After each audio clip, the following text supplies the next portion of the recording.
Last వీడియోలో చెప్పాను కదా, మా ఊర్లో వడగళ్ళ వాన వచ్చిందనేసి. అందుకనేసి ఫుల్ వాన గాలి రావడంతో కరెంట్ పోయిందనమాట. ఏదో ట్రాన్స్ఫార్మర్ ఏదో ప్రాబ్లం ఉందనేసి. అయినా వీళ్ళు చీకట్లో ఇంత ముబ్బులో ఎక్కడికి రెడీ అవుతున్నారు అని అనుకోకండి, చెప్పేస్తా. ఇంకా ఆ రోజు మా బాబాయ్ కూతురు బర్త్డే అనమాట. ఇంకా వర్షం పడింది, చీకటిగా ఉంది. అయినా కూడా మా బాబాయ్ కేక్ కటింగ్ అనేసి రమ్మని ఫస్ట్ మా పిన్ని కాల్ చేసిందంటే ఇంకా మబ్బులో ఎక్కడికి లేదు అని అనుకున్నాము. మళ్ళీ మా బాబాయ్ ఫోన్ చేసి వస్తారా రారా అని గట్టిగా అరిచేతలకే ఇంక వెళ్తున్నామన్నమాట. నేనైతే ఎక్కడికి వెళ్ళను, ఇంకా మా బాబాయ్ పిలిచేతలకే బాబాయ్ మాట కాదనలేకైతే వెళ్ళినా అనమాట. ఇంక ఇక్కడికి వచ్చి చూస్తేనేమో అందరూ ఒక్కొక్కరు ఒక్కొక్క ఫోన్ పట్టుకొని లైట్ వేస్తున్నారనమాట. చీకటి ఫుల్ మబ్బు, వాన మబ్బు ప్లస్ ఉబ్బ ఎక్కువ వచ్చేసింది. అది కాకుండా కరెంట్ లేదు.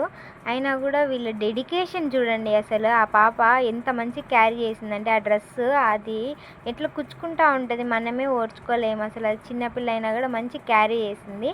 ఇక్కడ మా అమ్మ అయితే 2-3 సార్లు కేక్ పెట్టించుకునింది ఆ పాప దగ్గర, వీడియో కోసం ఫోటోల కోసము. ఇంకా మా చెల్లి విషయానికి వస్తే అది రూపాయి చేయమంటే 10 రూపాయలు చేస్తుంది, ఓవర్ యాక్షన్. ఇంకా నాకైతే భయం వేసేసి ఫాస్ట్గా కేక్ పెట్టేసి వచ్చేసిన అనమాట. ఇంక ఈ పాప వచ్చేసి మా ఇంకొక బాబాయ్ కూతురు అనమాట, సాలియా పేరు. ఇక్కడ వాళ్ళ నాన్నకి చెప్తా ఉంది, నా ఫేస్ మాత్రం నాకు కావాలి, అది ఎవరికి ఇయ్యాకు, నాకే కావాలని చెప్తా ఉంది. ఇంకా మా బాబాయ్ అందరికీ కేక్ కట్ చేసి ఇచ్చేసినాడు. ఇంకా ఈ యాపిల్ చూడండి మొత్తం ఫుల్ తడిచిపోయింది చెమటలకి. జుట్టు అయితే ఎట్లా అంటే మనము తలస్నానం చేసి వస్తే ఎట్లా ఉంటుందో అట్లా ఉంది. ఇంకా ఫస్ట్ ఏమో వాళ్ళ నాన్నని కట్ చేయొద్దని చెప్పి ఇప్పుడు ఆ పాపని కట్ చేసిందనమాట ఫేస్ పార్ట్. ఇంకా వాళ్ళన్న వీడు ఎట్లా ఆ పాప దగ్గరికి వెళ్ళి యాక్షన్ చేస్తాడంటే ఆ పాప కోపం తెప్పిస్తాడు ఊరికనే.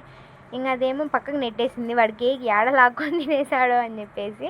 ఇంకా వాళ్ళ నాన్న అందరికీ కేక్ పెట్టేసినాడు అనమాట. ఈయన యాపిల్ వాళ్ళ నాన్న. ఈ బర్త్డే పార్టీ జరిగి కూడా 2 డేస్ అయిపోతా ఉంది. నేనేమో ఇప్పుడు అప్లోడ్ చేశాను వీడియో. మీరందరూ కూడా యాపిల్ని విష్ చేసేసి బ్లెస్ చేసేయండి.